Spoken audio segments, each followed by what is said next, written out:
Hi friends, welcome to smart tech in Telugu. Friends, Poco F1 ఖచ్చితంగా 2018లో ఇది ఒక సంచలనం అని చెప్పుకోవచ్చు.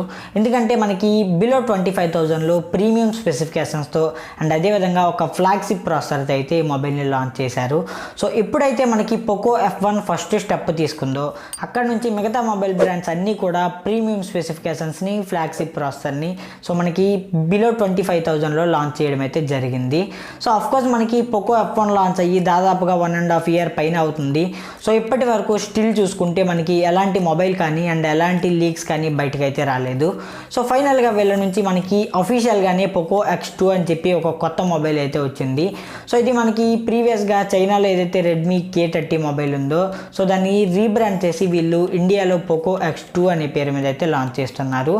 సో నేను ఎందుకు చెప్తున్నాను అంటే మనకి ఏదైనా మొబైల్ ఒక కంట్రీలో లాంచ్ చేయాలంటే సో ఖచ్చితంగా ముందు సర్టిఫికేషన్స్ అనేవి పొందాలి అండ్ అదేవిధంగా ఆన్లైన్లో రిజిస్ట్రేషన్ అనేది చేసుకోవాలి.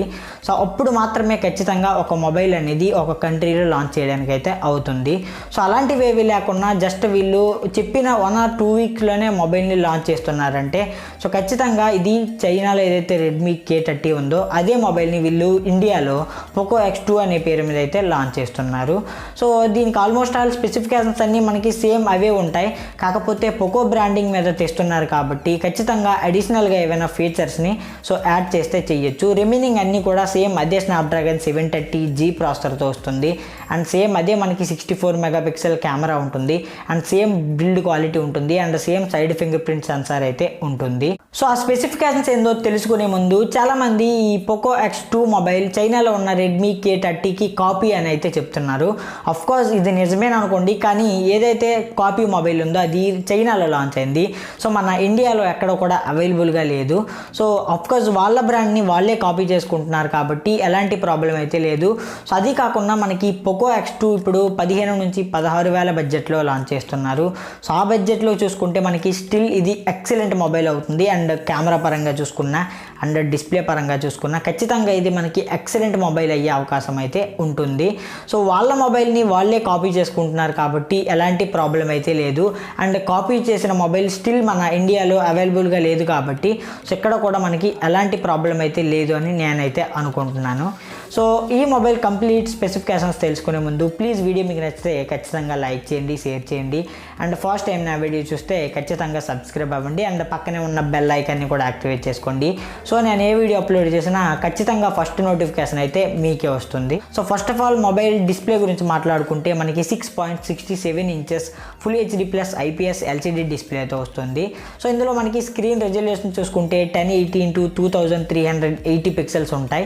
ఆల్మోస్ట్ ఆల్ మనకి PPI చూసుకుంటే స్క్రీన్లో 400 పిక్సెల్స్ దగ్గర అయితే ఉంటాయి.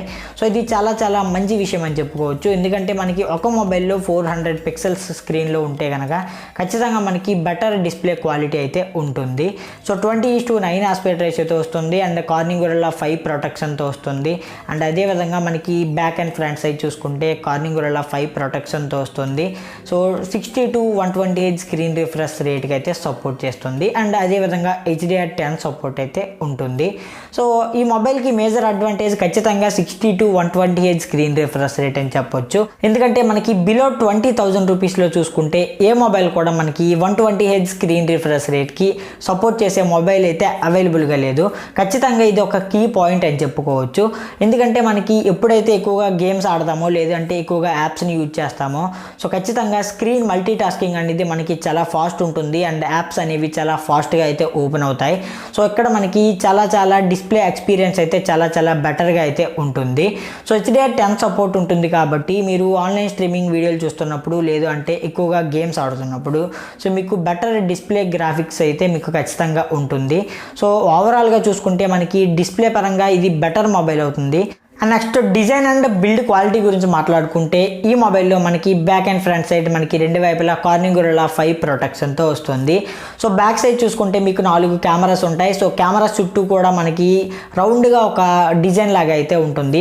సో ఆల్మోస్ట్ ఆల్ ఇది మనకి OnePlus మొబైల్ ఏదైతే ఉందో ఆ డిజైన్ లాగా మనకి సిమిలర్గా ఉంటుంది. సో కొంచెం కొత్తగా కొంచెం డిఫరెంట్గా అయితే ఖచ్చితంగా ఉంటుంది. సో బ్యాక్ సైడ్ చూసుకుంటే మనకి 4 కెమెరాస్ ఉంటాయి. ఫ్రంట్ సైడ్లో చూసుకుంటే మనకి డ్యూయల్ పంచ్ హోల్ కెమెరాస్ అని చెప్పుకోవచ్చు.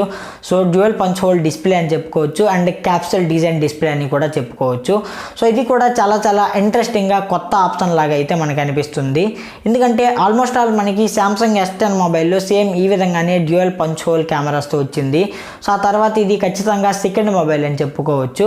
సో డిజైన్ పరంగా చూసుకుంటే ఖచ్చితంగా మనకి చాలా ప్రీమియం లుక్ అయితే ఉంటుంది. ఎందుకంటే బ్యాక్ అండ్ ఫ్రంట్ సైడ్ మనకి రెండు వైపులా గ్లాస్ బాడీతో ఉంటుంది అండ్ మొబైల్ చుట్టూ చూసుకుంటే మనకి అల్యూమినియం మెటల్ ఫ్రేమ్ అయితే ఉంటుంది. సో ఖచ్చితంగా మనకి డిజైన్ అండ్ బిల్డ్ క్వాలిటీ గురించి మాట్లాడుకుంటే ఖచ్చితంగా ఎక్సలెంట్ అని చెప్పుకోవచ్చు 15 నుంచి 16,000 బడ్జెట్లో. అండ్ నెక్స్ట్ కెమెరాస్ గురించి మాట్లాడుకుంటే ఈ మొబైల్లో మనకి బ్యాక్ సైడ్ 4 కెమెరాస్ అయితే ఉంటాయి. సో 64+, 8+, 2+2 మెగాపిక్సెల్ మీకు 4 కెమెరాస్ అయితే అవైలబుల్గా ఉంటాయి. సో 64 మెగాపిక్సెల్ చూసుకుంటే ఇది మీకు సోనీ 686 సెన్సార్తో రాబోతుంది. సో ఇదే మీకు ప్రైమరీ సెన్సార్ అని చెప్పుకోవచ్చు. సో 8 మెగాపిక్సెల్ చూసుకుంటే మీకు టెలిఫోటో లెన్స్తో వస్తుంది అండ్ మిగతా 2 మెగాపిక్సెల్ చూసుకుంటే ultra wide angle lens and ఫైనల్గా 2 మెగాపిక్సెల్ చూసుకుంటే మీకు డెప్త్ సెన్సార్ అని చెప్పుకోవచ్చు. సో ఫ్రంట్ సైడ్లో చూసుకుంటే మనకి 20+2 మెగాపిక్సెల్ డ్యూయల్ కెమెరా సెటప్తో ఉంటుంది. సో ఇక్కడ 20 మెగాపిక్సెల్ అపేచర్ ఆఫ్ 2.3తో వస్తుంది అండ్ 2 మెగాపిక్సెల్ చూసుకుంటే మనకి డెప్త్ సెన్సార్ అని చెప్పుకోవచ్చు. సో బ్యాక్ సైడ్లో ఖచ్చితంగా ఈ మొబైల్కి 64 మెగాపిక్సెల్ సోనీ 686 సెన్సార్. సో చాలా అడ్వాంటేజ్ అండ్ ఒక కీ పాయింట్ అని చెప్పుకోవచ్చు. ఎందుకంటే స్టిల్ మనకి బిలో 20,000 బడ్జెట్లో ఏ మొబైల్ కూడా సో ఈ సెన్సార్తో ఫస్ట్ అవైలబుల్గా అయితే లేదు. ఈవెన్ పోకో X2 మనకి ఇండియాలో ఫస్ట్ మొబైల్ అని చెప్పుకోవచ్చు సోనీ సెన్సార్తో. ఎందుకంటే మనకి ఫ్లాగ్షిప్ మొబైల్స్ ఏవైతే ఉంటాయో అంటే OnePlus mobiles, pixel and Samsung S10 plus mobiles, so ఇవన్నీ కూడా మనకి సోనీ సెన్సార్తోనే లాంచ్ చేస్తారు. కాబట్టి ఖచ్చితంగా ఇది ఒక బెటర్ అండ్ మంచి క్వాలిటీ సెన్సార్ అని చెప్పుకోవచ్చు. సో అఫ్కోర్స్ ఇప్పుడున్న 64 మెగాపిక్సెల్ మొబైల్స్ ఏవైతే ఉన్నాయో వాటితో కంపేర్ చేస్తే సో మనకి బెటర్గా కలర్స్ని ప్రొడ్యూస్ చేయగలదు అండ్ అదేవిధంగా బెటర్గా కెమెరా క్యాప్చరింగ్ అయితే చేయగలదు. సో ఫ్రంట్ సైడ్లో కూడా మనకి 20+2 మెగాపిక్సెల్ డ్యూయల్ కెమెరా సెటప్తో వస్తుంది. కాబట్టి సో ఇక్కడ డెప్త్ సెన్సార్ కూడా మనకు ఉంది. కాబట్టి ఖచ్చితంగా మనకి ఫ్రంట్ సైడ్లో కూడా బెటర్గా పోర్ట్రేట్ షాట్స్ వచ్చే అవకాశం అయితే ఉంటుంది. సో బ్యాక్ అండ్ ఫ్రంట్ సైడ్లో మనకి రెండు వైపులో కూడా ఆప్టికల్ ఇమేజ్ స్టెబిలైజేషన్ అయితే లేదు, కేవలం ఎలక్ట్రానిక్ ఇమేజ్ స్టెబిలైజేషన్ మాత్రమే ఉంది. సో ఆ బడ్జెట్లో మనం ఎక్స్పెక్ట్ చేయడం కూడా కష్టం. సో రెండు కెమెరాస్ని యూజ్ చేసి మీరు 4K అయితే వీడియోస్ని రికార్డింగ్ చేసుకోవచ్చు. సో 120 ఫ్రేమ్స్ పర్ సెకండ్ వరకు అయితే వీడియోస్ని రికార్డింగ్ చేయొచ్చు. సో ఓవరాల్గా చూసుకుంటే ఖచ్చితంగా మీకు బిలో 20,000లో ఏ మొబైల్ని పిక్ చేసుకున్నా సరే ఖచ్చితంగా మీకు పోకో X2 అనేది చాలా బెటర్గా అయితే కెమెరా పర్ఫార్మెన్స్ అయితే చేయగలదు. అండ్ నెక్స్ట్ ప్రాసెసర్ గురించి మాట్లాడుకుంటే ఈ మొబైల్లో మనకి Snapdragon 730G ప్రాసెసర్తో వస్తుంది. సో ఆల్రెడీ ఇది మనకి రియల్మీ X2 మొబైల్లో కూడా ఉంది. ఇది మనకి 8 నానోమీటర్ పైన బిల్డ్ అయింది. సో క్లాకింగ్ స్పీడ్ చూసుకుంటే మనకి 8 కోర్స్ ఉంటాయి. సో 2 కోర్స్ వచ్చేసి మనకి ఫస్ట్ క్లస్టర్లో 2.3 GHz క్లాకింగ్ స్పీడ్ అయితే ఉంటుంది. సో 6 కోర్స్ వచ్చేసి మనకి సెకండ్ క్లస్టర్లో 1.7 GHz క్లాకింగ్ స్పీడ్ అయితే ఉంటుంది. సో ఇక్కడ GPU చూసుకుంటే మనకి 618 చిప్ సెట్తో వస్తుంది. సో ఆల్మోస్ట్ ఆల్ మీకు రియల్మీ X2 మొబైల్లో ఏదైతే పర్ఫార్మెన్స్ ఉంటుందో సేమ్ మీకు అదే పర్ఫార్మెన్స్ పోకో X2 మొబైల్లో కూడా ఉంటుంది. సో బడ్జెట్లో ఇది బెస్ట్ గేమింగ్ ప్రాసెసర్ అని చెప్పుకోవచ్చు. మీరు ఎలాంటి గేమ్స్ ఆడుకున్నా సరే సో మీకు ఫ్రేమ్ డ్రాప్స్ లేకున్నా అండ్ ల్యాగ్స్ లేకున్నా చాలా ఈజీగా అయితే హ్యాండిల్ చేయగలదు. సో ఫైనల్గా బ్యాటరీ గురించి మాట్లాడుకుంటే మొబైల్లో మనకి 4500 mAh బ్యాటరీతో విత్ 27 వాట్స్ ఫాస్ట్ ఛార్జింగ్ సపోర్ట్తో విత్ క్వాల్కమ్ ఫాస్ట్ ఛార్జింగ్ 3.0 టెక్నాలజీతో వస్తుంది. సో ఖచ్చితంగా మనం 15 నుంచి 16,000 బడ్జెట్లో so fast charging 3.0 technology with 27 watts fast charging సపోర్ట్తో అండ్ 64 మెగాపిక్సెల్ సోనీ 686 సెన్సార్తో అండ్ అదేవిధంగా ముఖ్యంగా మనకి బడ్జెట్ ప్రాసెసర్ స్నాప్డ్రాగన్ 730G ప్రాసెసర్తో వస్తుంది. సో ఆ బడ్జెట్లో ఖచ్చితంగా ఇది డెఫినెట్గా మంచి మొబైల్ అవుతుంది మనకి. ఎందుకంటే మనకి ఇప్పుడున్న అవైలబుల్గా ఉన్న మొబైల్స్లో రియల్మీ X2 మొబైల్ మాత్రమే స్నాప్డ్రాగన్ 730G ప్రాసెసర్తో వస్తుంది. కాబట్టి ఖచ్చితంగా ఈ రెండు మొబైల్స్కి మనకి కమింగ్ సూన్లో ఒక వార్ అయితే నడుస్తుంది. సో ప్లీజ్ ఫైనల్గా వీడియో మీకు నచ్చితే లైక్ చేయండి, షేర్ చేయండి అండ్ ఫస్ట్ టైం నా వీడియో చూస్తే ఖచ్చితంగా సబ్స్క్రైబ్ అవ్వండి. ఎందుకంటే మీకోసం టెక్నాలజీ వీడియోస్ అండ్ అలాగే చిన్న గ్యాడ్జెట్ రివ్యూస్ ఖచ్చితంగా తెస్తూనే ఉంటాను.